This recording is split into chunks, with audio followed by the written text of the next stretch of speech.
Bismillahirrahmanirrahim. Assalamualaikum warahmatullahi wabarakatuh.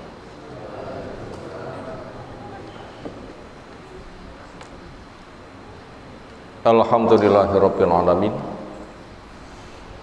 Alladzi arsala rasulahu bil huda wa dinil haqq lidhirahu 'ala dini kulli. Wa kafa billahi syahida. Wa asyhadu an la ilaha illallah wahdahu la syarikalah wa asyhadu anna Muhammadan abduhu wa rasuluh. Allahumma shalli ala Muhammad wa ala alihi wa ashabihi wa man tabi'ahum bi ihsanin ila yaumiddin. Ya ayyuhalladzina amanu taqullaha wa qulu qawlan sadida yuslih lakum a'malakum wa yaghfir lakum dzunubakum wa may yuti'illaha wa rasulahu faqad faza fawzan 'azima wa ba'd. Fa inna asdaqal hadisi kitabullah wa khairal hadyi hadi Muhammadin sallallahu alaihi wasallam. Syarrul umuri muhdatsatuha fa inna kulla muhdatsatin bid'ah wa kulla bid'atin dhalalah wa kulla dhalalatin finnar. Ayyul ikhwah akraman subhanahu wa ta'ala, setelah kita aturkan syukur,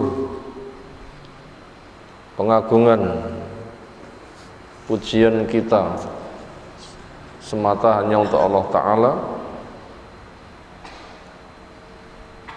lalu teriring doa salawat salam semoga tercurah untuk Rasulnya Muhammad sallallahu alaihi wasallam.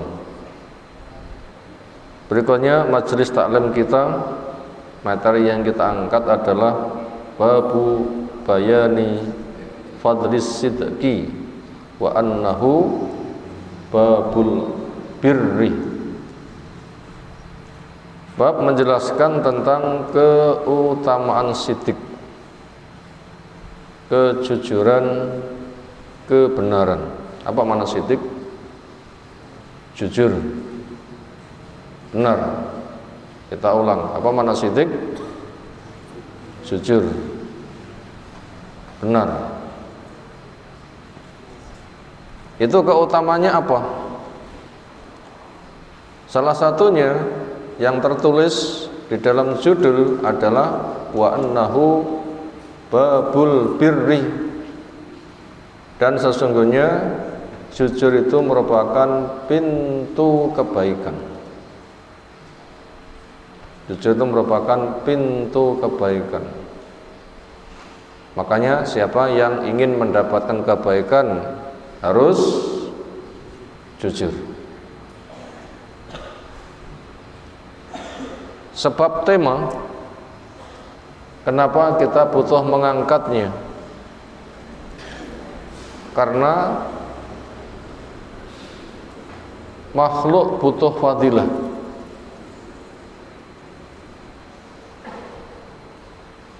Keberadaan makhluk lemah, terancam merugi. Andaikan bisa beramal, hasilnya enggak seberapa. Sementara kebutuhan itu besar, dan tidak ada orang yang mau gagal.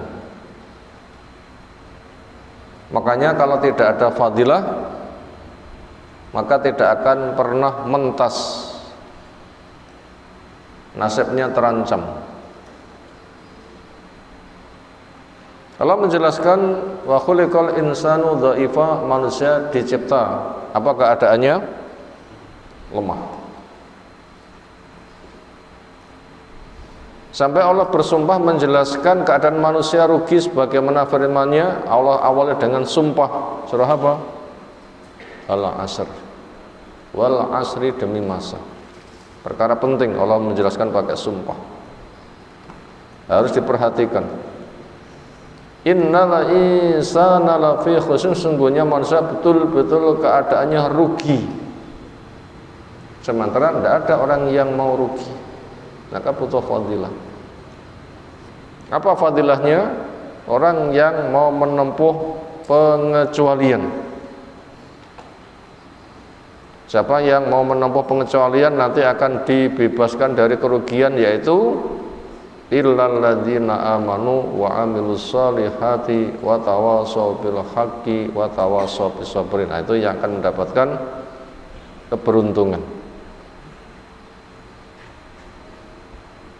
Walaupun tugas yang diamanatkan kepada manusia itu mulia, tetapi bila kelemahan itu melingkupinya, nanti bisa gagal.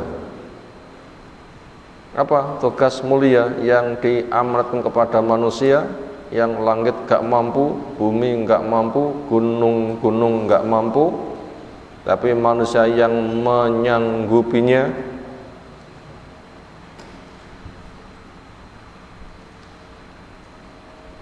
Itu tugas ibadah yang dengannya nanti mulia. Ya Allah jelaskan, wa ma khalaqtul jinna wal insa illa liya'budun. Tidak ku cipta jin manusia kecuali untuk beribadah, punya makna doa. Ibadah itu maknanya apa? Intisari ibadah itu apa? Doa. Adu'au al ibadah. Doa itu adalah ibadah. Jadi memang kita dicipta untuk berdoa, dicipta untuk minta, sehingga nanti akan diberi fadilah, diberi ampunan, diberi rahmat. Mintalah. Kalau nggak mampu, diberi kesempatan meminta, kok nggak mau meminta, hanya rugi, ya salah dewi. Doa itu ada doa ibadah, doa itu juga ada doa permintaan. Doa ibadah, ya semua ritual ibadah karena besarnya fadilah, maka Allah wajibkan, dan wajib itu bukan beban, tapi wajib itu adalah pemberitahuan fadilahnya besar. Karena besarnya kasih sayang Allah, maka diwajibkan supaya semuanya mendapatkan iman-iman. Kalau sampai ketinggalan nggak mendapatkan fadilah itu, maka diwajibkan. Maka jangan gagal faham, wajib itu beban, bukan, tapi wajib itu apa? Besarnya fadilah. Makanya siapa yang butuh fadilah akan semangat melaksanakan kewajiban, maka memperbanyak doa. Allahumma a'inni ala dzikrika wa syukrika wa husni ibadatik. Ya Allah, bantu saya untuk zikir kepadamu, syukur kepadamu, membagusi ketaatanku kepadamu, supaya mampu meraih fadilah besar.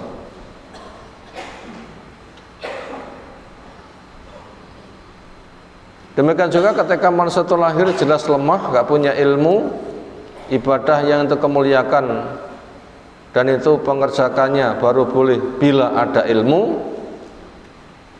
Makanya Allah menjelaskan, wa Allah akhrajakum min butun ummahatikum la ta'lamuna syai'a. Allah yang melahirkan kamu dari rahim ibumu, waktu itu kamu gak punya ilmu sama sekali. Ini kondisi membahayakan. Sementara di pundaknya ada tugas ibadah. Fadilah besar, diwajibkan mengerjakan supaya panen besar.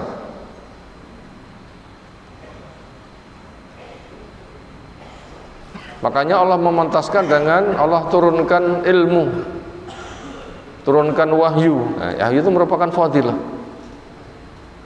Maka dengan fadilah itu yang semula tidak mentas akhirnya menjadi mentas dengan dipanggil ya ayuhan nas qad ja'atkum mau'idhatum mir rabbikum.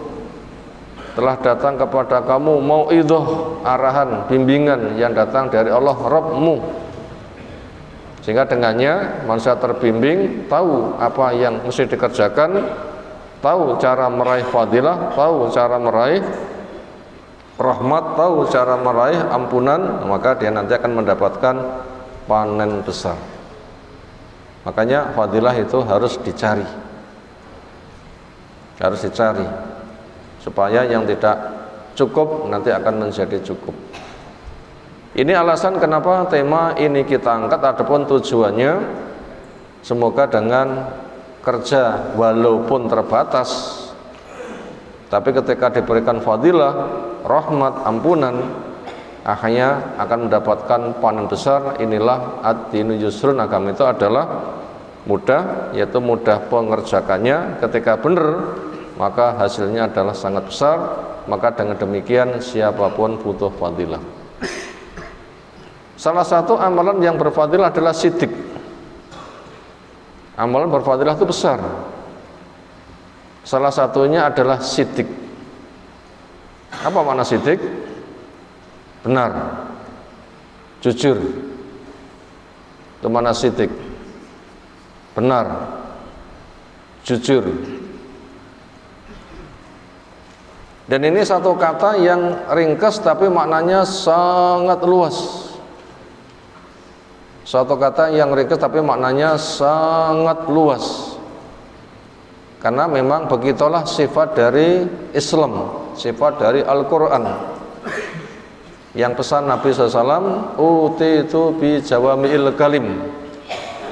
Saya diberi himpunan kalimat, yaitu ringkas tetapi maknanya luas. Termasuk sidik, ini lafadznya ringkas tapi maknanya sangat luas. Sehingga semua hal itu kuncinya berada pada sidik. Sehingga dengannya dia nanti akan benar. Yang untuk menggambarkan sidik itu wilayahnya sangat luas, itu kita bisa membaca pada hadis Jibril. Apa isinya hadis Jibril itu? Pengajaran lewat tanya jawab. Jibril datang menjelma dengan rambut yang sangat hitam, baju yang sangat putih, penampilan yang sangat rapi. Pantasnya orang setempat tapi nggak kenal siapa dia. Kalau orang jauh kok sebegitu rapinya, menunjukkan ilmu wajib disambut dengan penampilan yang mulia. Kenapa? Kunci semua itu berada pada ilmu. Karena pesan Allah, wala takfu ma laisa laka bihi ilmun. Kamu jangan bertindak bila kamu tidak punya ilmu. Makanya bab-bab yang ada di kitab Sahih salah satunya adalah babul qauli qablal babul ilmi qablal qauli wal amal. Babul ilmi qablal qauli wal amal. Bab ilmu dulu sebelum bicara, sebelum bertindak. Sebelum bicara, sebelum bertindak. Ternyata pada hadis itu, hadis Jibril, itu kata sodako disampaikan berulang-ulang untuk masalah yang bersifat inti. Yang dari situ kita nanti bisa memahami makna sidik yang luas. Maka Jibril yang menjelma profil yang sangat rapi, petunjuk cari ilmu itu harus rapi. Tanya apa itu iman, dijawab, dikatakan sodakta. Sidik yang disebutkan. Tanya tentang apa itu Islam, dijawab sodakta. Bila orang itu sudah punya iman dan Islam, selesai. Iman itu akidah tauhid, Islam itu adalah badan yang taat. Salat merupakan kunci ibadah badan. Ketaatan yang lain bila telah tiba dikerjakan, entah puasanya, zakatnya, hajinya, dan juga amal-amal lainnya. Itu ternyata ketika dijawab apa itu Islam, dikatakan dengan sodakta, kamu sidik. Jadi kalau begitu, wilayah sidik itu meliputi akidah.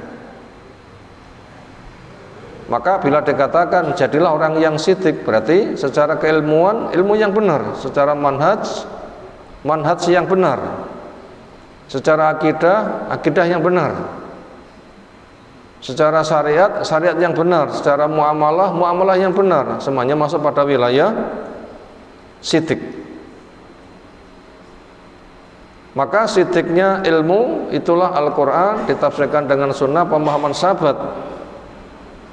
sidiknya akidah itulah tauhid. Benar jujurnya akidah itu tauhid. Sehingga Allah saja yang diibadai, cara Allah saja yang dipakai, rahmat Allah saja yang diharapkan. Sidik di dalam urusan perilaku sholat, namanya sidik berarti sholatnya yang benar, yang khusyuk, sehingga tergapai dari fungsi sholat yang maslahatnya berdampak dunia, yang paling utama berdampak akhirat, cahaya, memudahkan hisab, bisa sujud di depan Allah Ta'ala. Itu juga masuk pada wilayah sidik, pada wilayah sidik. Demikian juga amal-amal lain, apabila sholat itu sudah dikatakan benar, yang sholat punya fungsi mencegah perbuatan keji dan mungkar, maka semua perilakunya itu adalah perilaku yang sidik.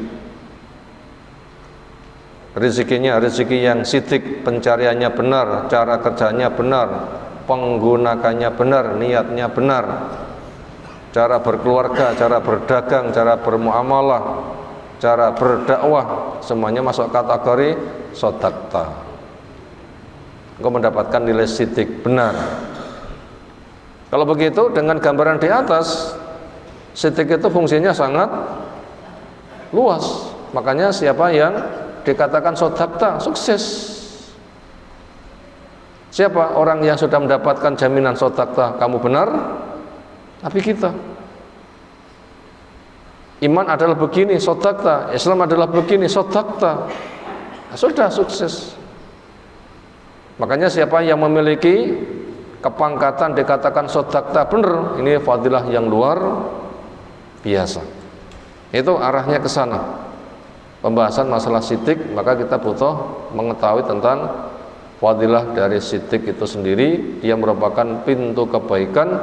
Siapa yang punya kesidikan, maka berbagai macam kebaikan bisa untuk didapatkannya. Berikutnya kita masuk kepada pembacaan dalil-dalilnya. Ada banyak ayat bersama satu sunnah, seolah akan kita baca. Yang pertama, kalau Ta'ala walladzi jaa'a bisidqi wa saddaqa bihi ulaika humul muttaqun. Az-Zumar yang ke-33. Yang mendapatkan kertas sudah ada rujukan, yang belum mendapatkannya nanti bisa dicatat. Nukilan yang pertama, nukilan ayat pertama adalah surah apa tadi? Az-Zumar. Ayat berapa? 33. Allah menjelaskan walladzi jaa'a bisidqi, dan orang yang datang membawa kebenaran. Siapa orang yang datang membawa kebenaran? Jelas Nabi kita. Kebenarannya apa? Agama benar, ilmu benar, manhaj benar, akidah benar, ibadah benar, akhlak benar, semua perilaku benar. Nah, ini luas sekali.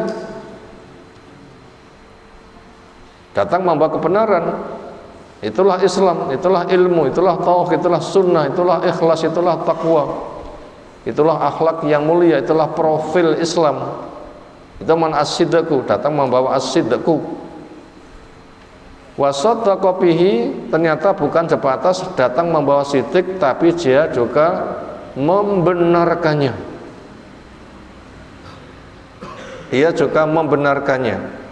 Berarti serasi antara sesuatu yang ia bawa dan penerapannya.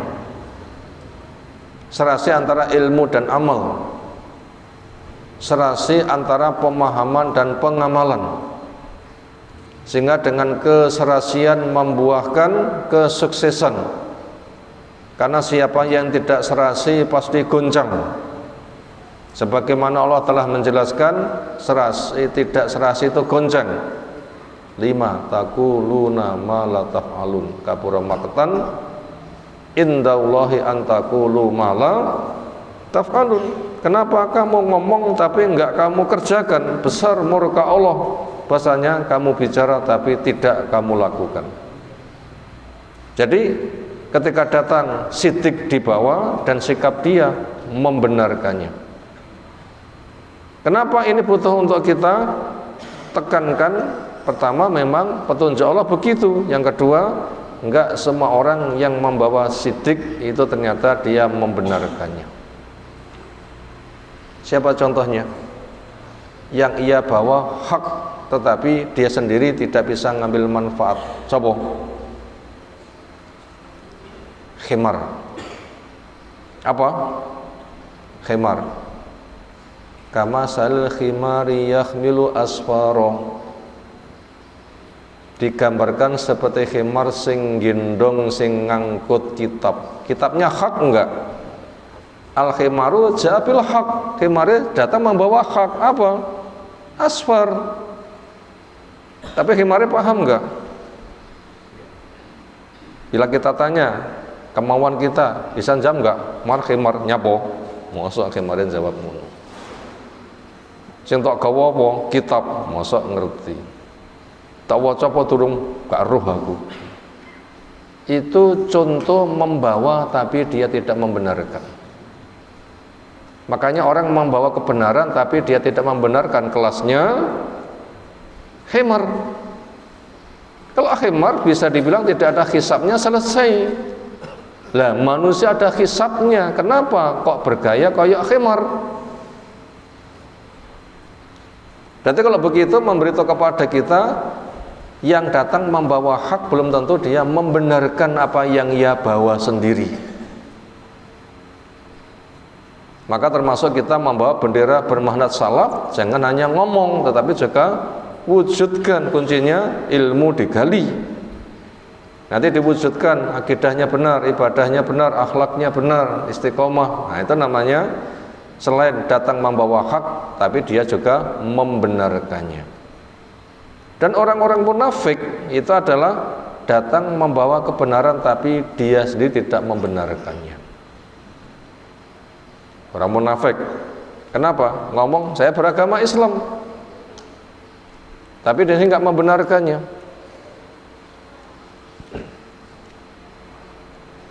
Nah seperti itu, dia tidak membenarkannya. Makanya saya dikatakan sebagai penipu. Yukhati'una Allah waladina amanu, menipu Allah, menipu orang yang beriman. Kenapa? Dia datang membawa kebenaran, cuma dia tidak membenarkannya. Jadi orang yang memata-matai kegiatan orang lain, seolah dia terbawa kepada kondisi datang membawa kebenaran, tapi dia sendiri tidak membenarkannya. Nah, itu nanti pasti akan mengalami kecelakaan. Siapa yang sukses? Orang yang Allah katakan ulaika humul muttaqun. Ulaika mereka itulah hum mereka al muttaqun, orang yang bertakwa. Di sini ada hum, dhamir fasl. Huruf penampilannya dhamir munfasil rafa yang letaknya di antara mubtada dan khobar. Yang keduanya sama-sama ma'rifat. Ulaika mubtada itu ma'rifat, al muttaqun itu khobar juga ma'rifat. Ada hum di tengah-tengahnya namanya dhamir fasal, fungsinya sebagai penguat atau pengkhusus, hanya orang itu saja yang namanya orang takwa. Apa kalau gitu tanda orang takwa? Yang terjaga dari bahaya adalah orang yang datang membawa kebenaran dan dia membenarkannya. Berarti serasi antara ilmu dengan apa? Amal. Yang kedua, nukilan surah At-Taubah yang ke-119. Allah memanggil ya ayyuhalladzina amanu taqullah wa kunu ma'as shadiqin. Allah memanggil ya ayyuhalladzina amanu, wahai orang-orang yang beriman, yang percaya, yakin kepada Allah, tidak ada keraguan pada dirinya, terpenuhi kriteria beriman. Allah memanggil dengan penuh kasih sayang, disayangi karena mereka dipanggil, menyambut karena hidup, diperintah tandang, dilarang mandek. Makanya Allah menyayangi mereka lebih sayang daripada mereka menyayangi diri sendiri. Definisi iman menurut Ahlus Sunnah berdasarkan dalil Itu ada 5 konsekuensi. Apa kalau gitu mana iman? Percaya dengan yakin akan kedudukan Allah dan mewujudkan 5 kewajibannya. Apa kedudukan Allah? Dengan 3 jenis tauhid: rububiyah, asma wa sifat, dan uluhiyah. 3 itu dasarnya surah Fatihah. Alhamdulillahirabbil alamin, itu tauhid rububiyah. Ar-Rahmanir Rahim Maliki Yaumiddin, itu tauhid asma wa sifat. Iyyaka na'budu wa iyyaka nasta'in ihdinas siratal mustaqim, dan berikutnya itu tauhid uluhiyah. Maka dia mengakui kedudukan Allah. Makanya pencipta, pengatur, pengurus, pemilik alam raya itu hanya Allah. Kalau punya nama-nama menunjukkan kerja alam raya, hasil karya ciptaannya luar biasa. Kita merasa sangat kecil. Itu namanya tauhid asma wa sifat. Ketika kita merasa terancam hancur, menghambanya hanya kepada Allah saja, itu namanya tauhid uluhiyah. Kemudian diwujudkan dengan 5 kewajiban. 1, diyakini di hati tanpa ragu. 2, diucapkan lisan berangkat dengan ikrar 2 kalimat syahadat. Syahadat la ilallah, pengakuan Allah satu-satunya ilah yang hak yang ia ibadahi. Syahadat Muhammad Rasul, perwujudan dia ketika menghamba dengan cara Rasul. Ibadah tidak boleh ngarang, karena tanda kemusyrikan ibadah itu ngarang. Sehingga ada Tuhan yang disembah, ada Tuhan yang membuat undang-undang, sehingga Tuhannya double. Maka bid'ah termasuk kesyirikan, karena merampas, memalingkan akan hak Allah membuat syariat, ternyata makhluk bikin syariat agama sendiri. Kecelakaan itu ada di situ, dan itu namanya nyembah setan, nyembah kepada hawa nafsu. Itu tadi ikrar 2 kalimat syahadat menunjukkan tauhid dan sunnah. Lalu amal badan taat, maka belajar syariat. Jalan surga kerjakan dengan ilmu dan harapan, jalan neraka kenali dengan ilmu, lalu tinggalkan penuh waspada. Itu yang ketiga. Lalu yang keempat, iman bisa naikkan dengan ilmu. Zatuliyat alim ayatuhu zadathu imana. Ketika dibacakan kepadanya ayat-ayatnya, imannya tambah. Cari teman yang baik, yang senang beramal soleh, saling mengokohkan, nanti akan bertambah iman. Lalu yang kelima, hindari penurunan iman yang membahayakan, karena iman bisa turun. Kemalasan, dosa, lingkungan yang jelek, nanti lama-lama bisa masuk kepada kesyirikan. Nah, turunnya iman itu macam-macam, ada yang turun sedikit, ada turun drastis. Turun dikit itu maksiat, tapi nggak sampai murtad. Turun drastis itu apa? Syirik dan pembatal keislaman. Yang itu dosa nggak diampunkan, dengan kemurtatan bahaya. Itu 5 unsur kewajiban. Makanya kepada orang yang beriman Allah memanggil dengan penuh kasih sayang, karena mereka memang orang yang Allah memberikan fadilah besar. Allah memanggil, ada proyek besar. Apa itu? Ittaqullah wa kunu ma'as shadiqin. Takwalah kamu kepada Allah. Artinya jaga dirimu jangan sampai terkena murka siksa Allah. Makanya jalan keselamatan mengantarkan surga berangkat dengan ilmu syar'inya, ketaatannya, keikhlasannya, kesunnahannya, kerjakan. Keistiqomahnya, besarkan dengan dakwah, kerjakan. Itu jalan surga, kamu nanti selamat. Demikian juga jalan neraka, mandeklah. Mandeklah dari kebodohan, mandeklah dari kesyirikan, mandeklah dari kebid'ahan, mandeklah dari berbagai macam maksiat. Ilmu membimbing akan tahu apa perkara yang dibenci, nanti bisa menghindari. Maka waspada, bila salah segera tobat. Itu namanya takwa. Lalu berikutnya, wa kunu ma'as-shadiqin, jadilah kalian bersama orang yang sidik. Sidik di atas sudah kita pahami. Kita diperintahkan jadilah kalian memiliki profil yang pemiliknya banyak. Siapa? Mereka orang-orang yang sidik. Benar agamanya, benar manhajnya, benar ilmunya, benar akidahnya, benar ibadahnya, benar akhlaknya, benar dakwahnya, benar perilakunya. Nah, kamu supaya bersama mereka. Wa kunu ma'as shodiqin. Berikutnya nukilan dari surah Al-Qamar yang ke-55. Bisa dialih dengan 54. Innal muttaqina fi jannati wa na'im fi maq'adi sidqin inda malikim muqtadir. Nanti bila salah dikoreksi bacaan ayatnya.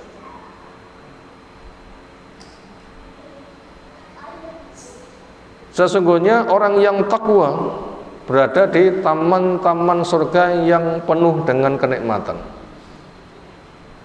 Sungai-sungai mengalir yang penuh kesegaran. Itulah fi maq'adi sidqin.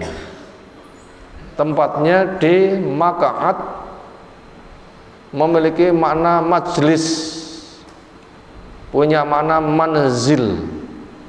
Majlis tempat duduk, manzil tempat tinggal.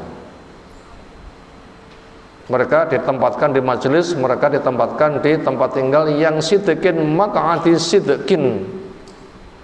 Di tempat duduk yang sidik, di tempat duduk yang di majelis yang sidik. Apa tafsirnya?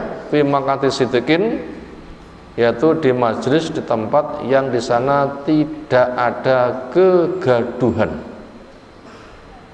Apa makna maq'adi sidikin?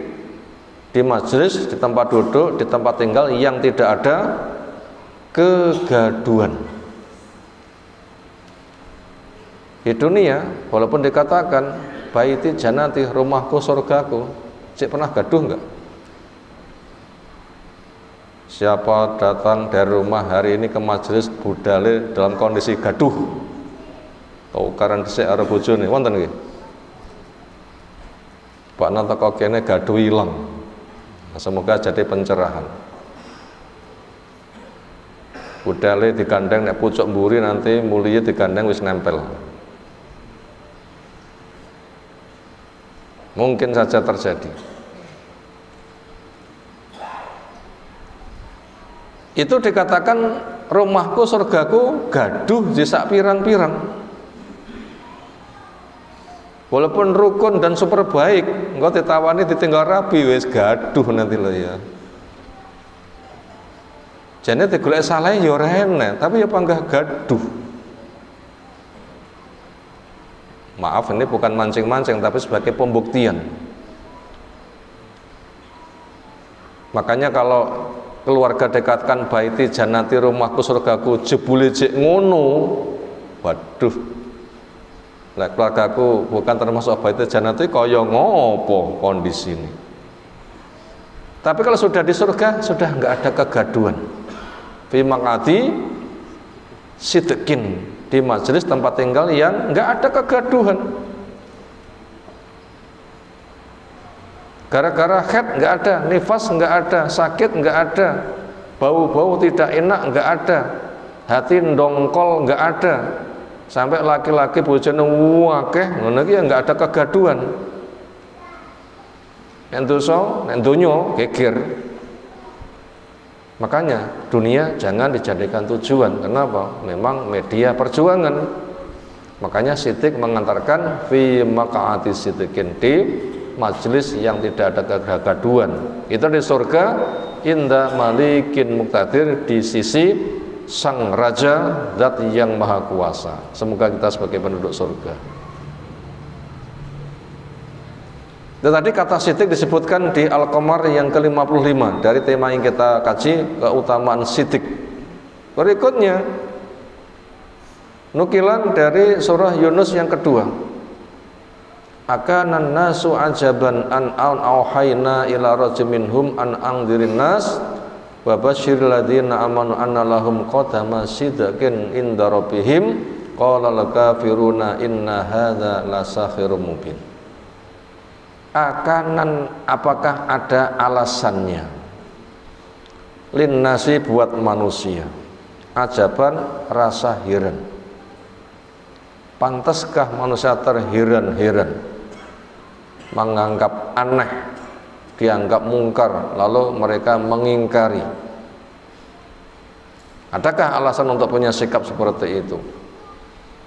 An auhayna, gara-gara saya sampaikan wahyu ila rajulin minhum, kepada seseorang dari mereka. Hak untuk mengangkat siapa yang jadi nabi, hak untuk mengangkat siapa yang jadi rasul, hak siapa? Dari Allah. Yang milik Allah mencipta, memerintah. Allah lahul khalqu wal amru. Allah mencipta, Allah memerintah. Termasuk yang Allah perintahkan adalah Allah menetapkan siapa yang jadi nabi, siapa yang jadi rasul. Dipilihkan yang terbaik dan ada tanda kenabian, tanda kerasulan. Dan mereka telah tahu sejak dari kecil dan mengakui kejujurannya. Mukjizat pun juga telah gamblang, mereka telah ditantang, yang nggak percaya bikin kitab yang semisal, ternyata mereka nggak mampu. Ketika mereka mampu berbahasa Arab, paham Quran itu bukan bahasa manusia. Manusia nggak bisa nyusun bahasa seperti itu. Apakah ketika Allah memilih ada orang yang diberikan wahyu untuk andirin nasa, sampaikan peringatan kepada manusia, wa basyiril ladzina amanu, dan sampaikan kabar gembira kepada orang yang beriman.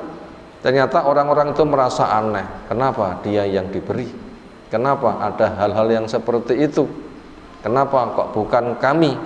Kenapa kok nggak dibikin bebas saja? Kesimpulannya, apa pantas manusia punya sikap kayak begitu? Pantas kah? Nggak pantas. Wong itu kewenangan Allah untuk membimbing. Kok dianggap maneh kamu tolak? Apa alasannya? Ini pembantahan kepada orang kafir yang menolak kerasulan Nabi kita.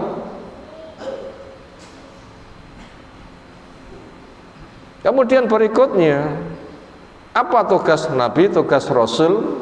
Yang kita sebagai pewaris Nabi berarti punya tugas yang sama. Kita sebagai pewaris Nabi, kita bukan Nabi, kita bukan Rasul, tetapi kita sebagai pewaris Rasul, yaitu al-ulama'u warasatul Ambiya. Orang yang punya ilmu itu pewarisnya Nabi.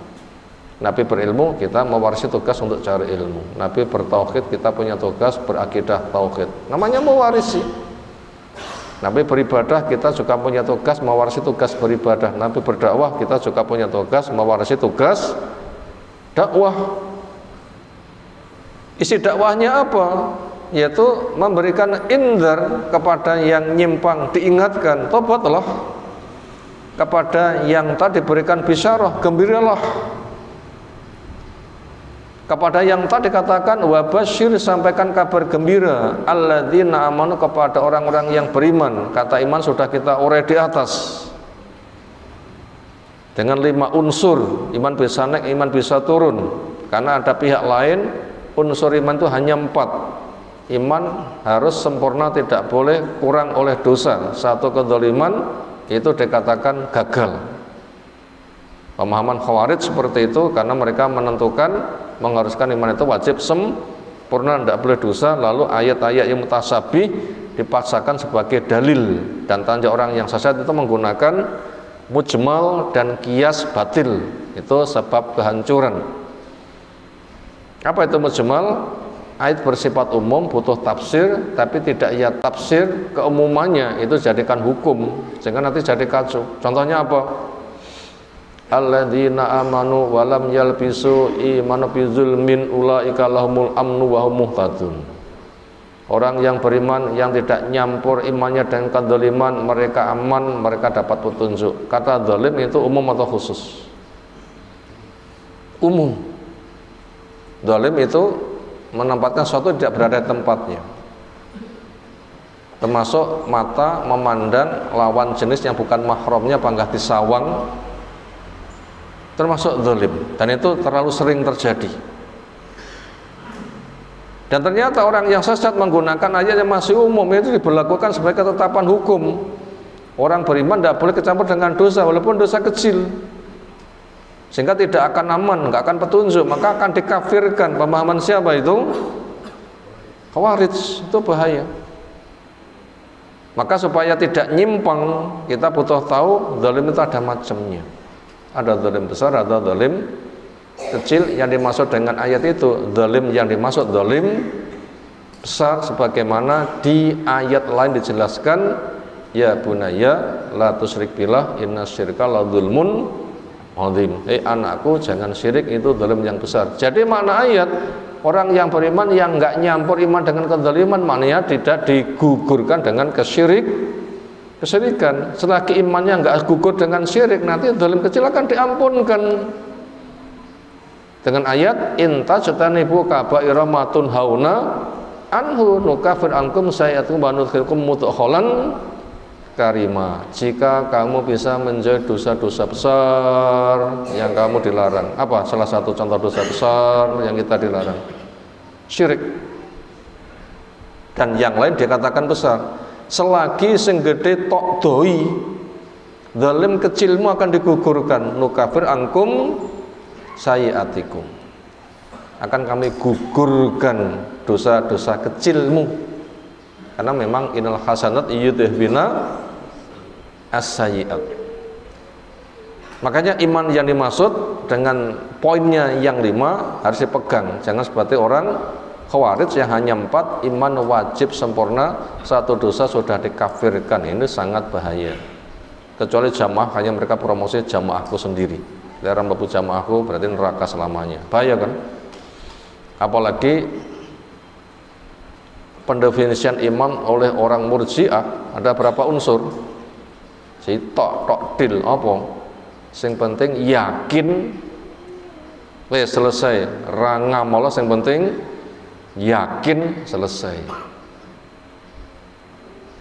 Saya yakin sego sebab wae wis yakin ora rasa makan ya. Lek wareg dhewe. Ini bahasa untuk membantah dia. Ini yang mendapatkan kabar gembira ada orang yang beriman dengan iman yang benar. Itulah Ahlus Sunnah, bukan Khawarij, bukan yang lain-lain. Apa kabar gembiranya? Annalahum qadama sidqin. Sesungguhnya buat mereka qadama sidqin inda rabbihim. Apa itu maknanya qadama sidqin? Jazaan maufuro, balasan yang sempurna. Apa makna qadama sidqin? Sidik yang kita bahas di sini adalah makna qadama sidqin adalah jazaan maufuro, balasan yang sempurna. Nah, orang sidik itu adalah balasan sempurna. Di mana? Di sisi Allah. Di mana? Ya di surga. Qolal kafiruna inna hadza la sihir mubin. Kata orang yang menolak, ini tukang sihir yang gamblang. Berikutnya nukilan dari Asy-Syu'ara yang ke-84, waj'alli lisana sidqin fil akhirin. Termasuk kita dituntunkan punya doa ini. Waj'alli, ya Allah jadikan untukku lisana sidqin, lisan yang sidik fil akhirin pada generasi berikutnya, generasi yang akhir. Apa maknanya lisana sidqin? Jawabnya sana'a sidqin, sanjungan yang baik. Mintanya kepada Allah, tidak kepada makhluk. Lek minta kepada makhluk, sanjunglah saya, riya. Tapi ini mintanya kepada siapa? Kepada Allah. Ya Allah jadikan untukku sanjungan kebaikan, sanjungan kejujuran, sanjungan kebenaran. Artinya apa? Artinya saya bisa mempelopori di dalam kebaikan, generasi berikutnya mengikuti jejak saya di dalam kebaikan. Saya bisa mempelopori di dalam kebaikan, generasi berikutnya sesudah saya mengikuti jejak saya di dalam kebaikan. Itu semakna doa dengan waj'alna lil muttaqina imama, jadikan saya imam untuk orang takwa. Apa tafsirnya dari waj'alna lil muttaqina imama? Apa tafsirnya? Naktati man qablana wa yaktati bina man ba'dana. Kami bisa napak tilas jejak baik orang sebelum kami, dan napak tilas jejak baik yang saya jejakkan orang-orang sesudah kami. Kebaikan orang sebelum kami ikuti, lalu kami ajarkan, orang-orang sesudah kami mengikuti jejak kami dalam kebaikan. Itu makna dari lisana sidqin, yaitu sana sidqin. Artinya ketika mati namanya harum. Kenapa? Itu guru saya, mengajari saya, pelopor saya di dalam kebaikan, sehingga nanti pahala akan mengalir. Walaupun sudah mati nggak beramal, tapi ilmunya diajarkan nanti akan mengalir. Saya diajari oleh guruku, saya amalkan. Kenapa? Itu hak. Karena guruku dari gurunya, gurunya dari gurunya, terus nanti ujungnya kepada Nabi Shallallahu Alaihi Wasallam. Karena Quran itu dijaga dari generasi ke generasi, bisa sambung. Walaupun tidak harus mengklaim sanadnya mangkul kepada saya, nggak harus dengan klaim itu. Tapi Quran itu dijaga, bisa dijumpai di mana-mana. Qurannya dijaga, sunnahnya dijaga, warisnya dijaga, dakwanya juga dijaga. Makanya yang dahulu nanti diikuti sebuah namanya harum, itu namanya lisana sidqin, yaitu sana sidqin. Di generasi berikutnya akan disanjung dari guruku, semoga Allah merahmatinya. Tentunya guru yang sunnah. Berikutnya nukilan dari surah Al-Isra yang ke-80. Waqul Rabbi zidni mudkhala sidqin wa akhrijni mukhraja sidqin waj'alni min ladunka sultanan nasira. Waqul, berdoalah. Ini termasuk doa untuk mendapatkan nilai sidq. Rabbi, ya Allah Rabbku, adkhilni, masukkan saya mudkhala sidqin, di tempat masuk yang sidq. Wa akhrijni, dan keluarkan saya mukhraja sidqin, di tempat keluar yang sidq. Minta kesiddiqan ketika masuk dan keluar. Waj'alni, jadikan untuk saya min ladunka, dari sisimu, sultanan nasir, kekuasaan yang menolong. Apa maknanya? Tempat masuk yang siddiq, tempat keluar yang siddiq. Artinya keluar masuk berada di dalam ketaatan. Keluar masuk berada dalam apa? Ketaatan. Orang itu kan punya kegiatan kan? Masuk dalam ketaatan, keluar di dalam ketaatan. Masuk masjid, taat, keluar masjid, taat. Masuk rumah, taat, keluar rumah, taat. Masuk kerja, taat, keluar kerja, taat. Masuk kegiatan, taat, keluar kegiatan, taat. Gitu kan? Kesimpulannya adalah mudkhala sidqin dan mukhraja sidqin, obah saobah berada di dalam ketaatan. Berikutnya nukilan dari Al-Maidah yang ke-119. Kalau Allah berfirman, hadza yaumun, hadza yaumu yang fa'us shadiqina sidquhum lahum jannatun tajri min tahtihal anhar khalidina fiha abada radhiyallahu anhum wa radu an dzalikal fawzul azim. Kalau Allah berfirman, hadza, ini yaumu, hari yang fa'u, akan bermanfaat as-shadiqina, kepada orang yang siddiq, sidquhum, akan kesiddiqannya. Lahum, untuk orang tadi, jannatun, mendapatkan taman-taman surga, tajri, mengalir, min tahtiha, di bawahnya, al-anharu, aneka ragam sungai. Sungai air jernih, sungai susu yang tidak basi, sungai khamr yang tidak memabukkan, sungai madu pilihan. Semoga kita mendapatkan 4 sungai di atas. Khalidina fiha, mereka kekal di dalamnya abada, selamanya. Ditambah radhi anhum, Allah ridho kepada mereka, wa radu anhum, dan mereka puas kepada Allah. Dzalikal fawzul azim, itu keberuntungan yang besar. Siapa yang mendapatkan fadilah di atas? Adalah orang yang siddiq. Makna dari yauhada yaumu yang fa'usadiqina sidquhum, ini adalah hari bermanfaat kepada orang yang siddiq akan kesiddiqannya, bermanfaat kepada orang yang benar akan kebenarannya, kebenaran agamanya, kebenaran manhajnya, kebenaran akidahnya, kebenaran ibadahnya, kebenaran akhlaknya, kebenaran dakwahnya, maka akan bermanfaat kepada mereka nilai benarnya. Kalau kita apa makna as-shadiqin? Jawabnya orang yang istiqomah. Hari ini hari bermanfaat kepada orang yang istiqomah akan sikap jujurnya. Makanya untuk mendapatkan surga, buah dari kejujuran, maka wajib disambut dengan siddiq, punya makna istiqomah. Nggak boleh mandek. Itu kita merujuk kepada tafsirnya. Berikutnya nukilan surah Al-Ahzab yang ke-8. Liyas'ala shadiqin an sidqihim wa adalil kafirina adzaban alima. Liyas'ala, Allah hendak menanya as-shadiqin kepada orang yang siddiq an sidqihim, tentang kesidikan mereka. Wa'ada, dan Allah akan menyediakan lil kafir, untuk orang kafir, adzaban alima, siksa yang menyakitkan.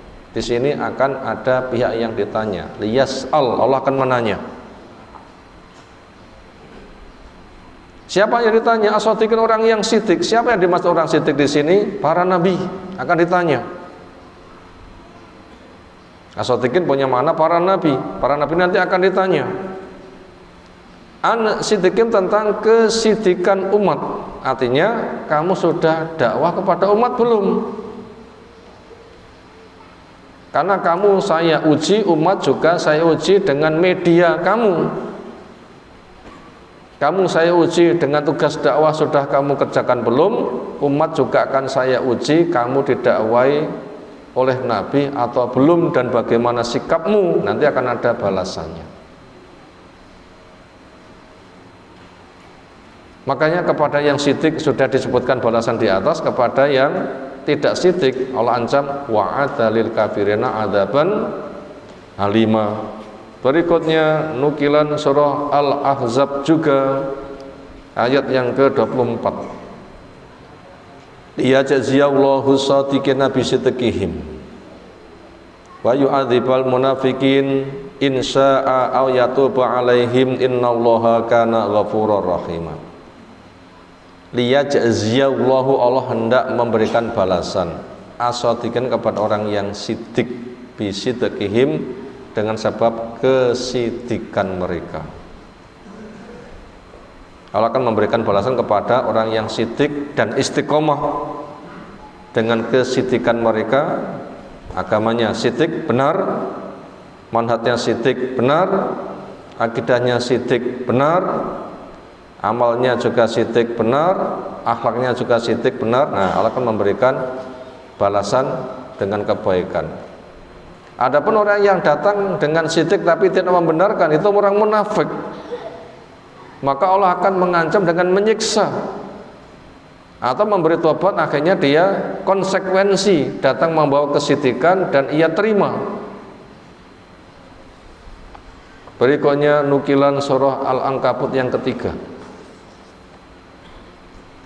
Walaqad fatannal ladzina min qablihim fala ya'lamanna Allahu alladzina shadaqu wa la ya'lamannal kadzibin.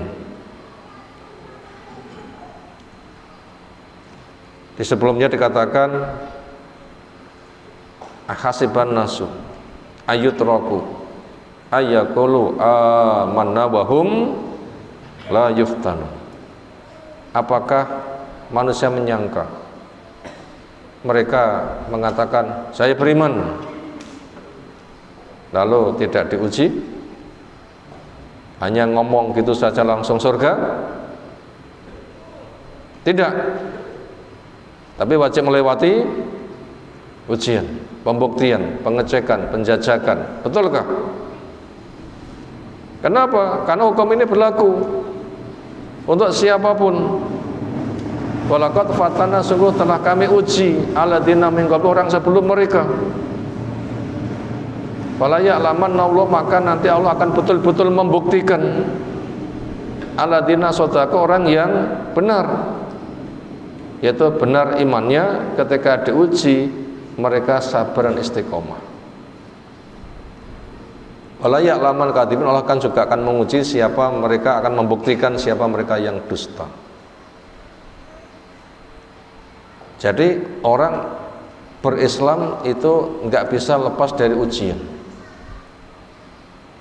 Siapa yang ingin masuk Islam semata terngiang dengan keindahannya,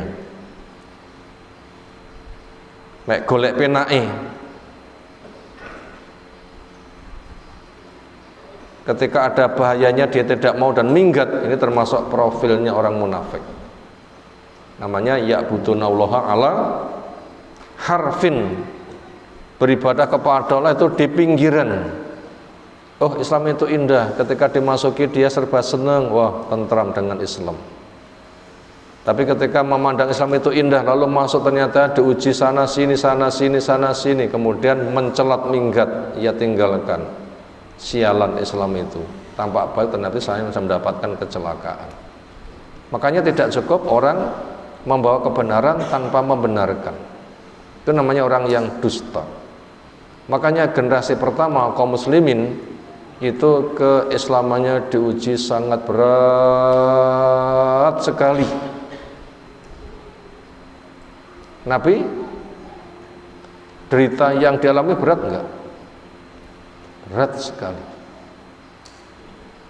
Pernah dicekik, sujud tengkonya ditindih dengan isi perut onta, kita bari duri-duri, dicaci, dimaki, puncaknya dikepung mau dibunuh rame-rame. Itu kan ujian kan. Kira-kira kokoh mental istiqomah, saya menang jaya atau mati syahid, atau langsung mengikuti kemauan sang pendesak. Maka siapa yang punya prinsip saya menang jaya atau mati syahid, sampai mati ya perjuangkan, itu namanya pengakuan imannya benar. Abu Bakar juga mengalami, pernah hampir mati, dimasukkan pada sebuah lorong. Begitu sadar langsung ia cari gimana Nabi selamat, saya tidak percaya, kondisi luka parah, napa basa Jawane, remek benjut, ngoten nggih, remek benjut.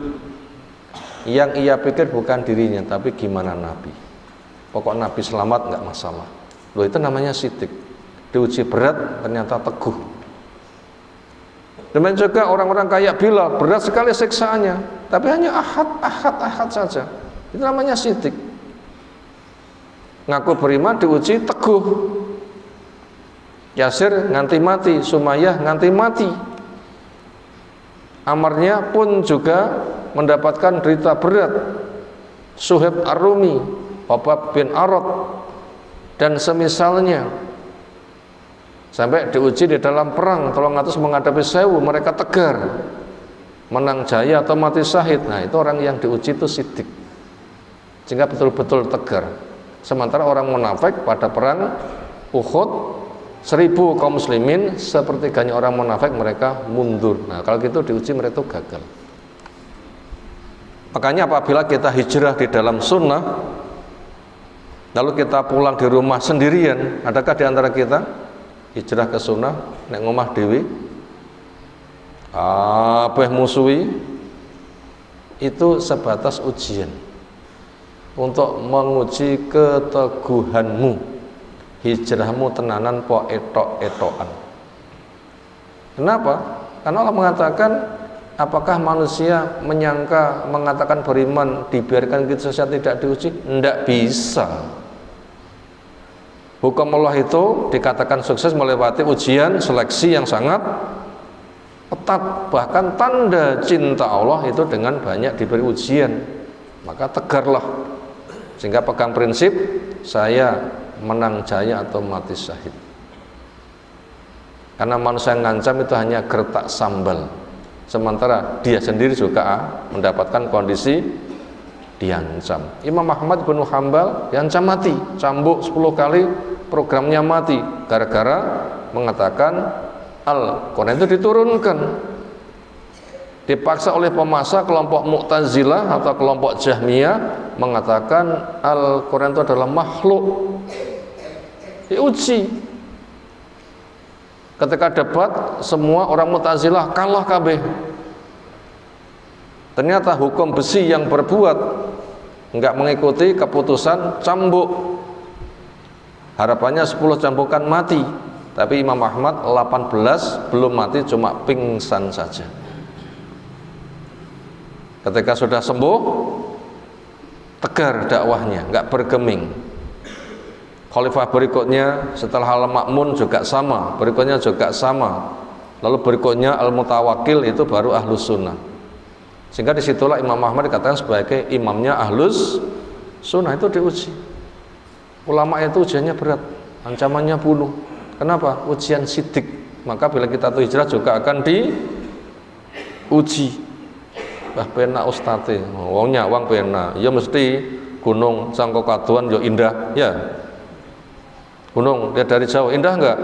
Tapi misal munggah gunung gimana? Jangan mengatakan kamu enak, sama mereka itu. Semua itu diuji. Nah, begitu. Untuk pembuktian sidik apa enggak? Pengakuanmu kamu itu istiqomah apa enggak? Terakhir kita baca hadis. An Ibnu Mas'ud radhiyallahu anhu, qala Nabi sallallahu alaihi wasallam, inna sidqa, sesungguhnya sikap jujur, benar. Di atas sudah kita sampaikan makna benar. Benar agamanya, benar manhajnya, benar akidahnya, benar amalnya, benar akhlaknya, benar istiqomahnya. Termasuk ketika ngomong jujur, gak ngapusi, gak oleh ngapusi. Yahdi akan membimbing ilal birri, kepada kebaikan. Sementara balasan bir, abror, itu surga. Innal abrora fi jannatiu, gimana? Innal abrara fi iya, apalan nih? Sesungguhnya orang yang abror pada surah Mutaffifin berada di surga yang penuh dengan kenikmatan. Jadi sidik itu bisa mengantar kepada bir. Surga itu tempatnya abror, orang yang bir. Wa innal birra, sungguhnya albir, yahdi akan membimbing ilal jannah, ke surga. Wa inna rajulah, sungguhnya seseorang, layas tuku, dia itu menempuh sikap jujur dan benar. Benar akidahnya dijaga, benar ibadahnya dijaga, benar akhlaknya dijaga, benar dakwahnya dijaga. Sehingga terus itu pelatihannya sampai mati. Hatta sehingga yakuna, jadilah dia siddiqon, namanya siddiq, orang yang betul-betul benar. Melewati ujian ternyata tangguh, nah dikatakan siddiq, betul-betul benar, bukan pengakuan. Wa inna kadiba, sungguhnya sikap dusta, ngapusi, gak jujur. Le sangone cek pontek telas, ganti sangone, padahal itu masih banyak. Duh, wis untuk bagian apa belum? Dereng, padahal wis warek lho ya. Ben ditambahin nih. Enak sing budal ngoten niku. Ya dum-dum wis jareke durung, namanya enggak sidik lho ya. Duitnya cek pontek, njaluk tambah, cek munintek, ngapusi. Yahdi akan membimbing ilal fujur, kepada sikap curang. Satu dusta akan membuat dusta berikutnya, sehingga bertumpuk-tumpuk. Maka kata fujur itu adalah pendusta, orang yang bergelimang dengan dosa. Wa inal fujur, sesungguhnya sifat fujur, yahdi akan menggiring ila nar, ke neraka. Wa inal rajul, sesungguhnya seseorang, layak dibu, selalu dusta. Layak dibu, lamnya lam takkid, yakdibu fi'ilnya mudhari, dustanya sekarang akan datang, berarti selalu dusta. Sehingga dusta itu menjadi program kehidupannya. Hari ini, besok, ke depan, dusta programnya. Hatta yuktaba, akhirnya dia ditulis indallah, di sisi Allah, kadzaban, sebagai dusta, pendusta kelas kakap. Jadi sebuah keputusan itu melewati proses. Dusta satu membuahkan dusta dua, dusta dua membuahkan dusta empat, dusta empat membuahkan dusta 16, terus lama-lama hatinya hitam kelam. Bila sudah hitam kelam nggak bisa dimasuki petunjuk, sehingga matinya dalam keadaan dusta. Itulah pentingnya sidik. Ayat-ayat cukup banyak telah kita baca bersama hadisnya. Semoga Allah jadikan kita sebagai orang yang sidik. Demikian yang disampaikan. Ada tanggapan, disilahkan.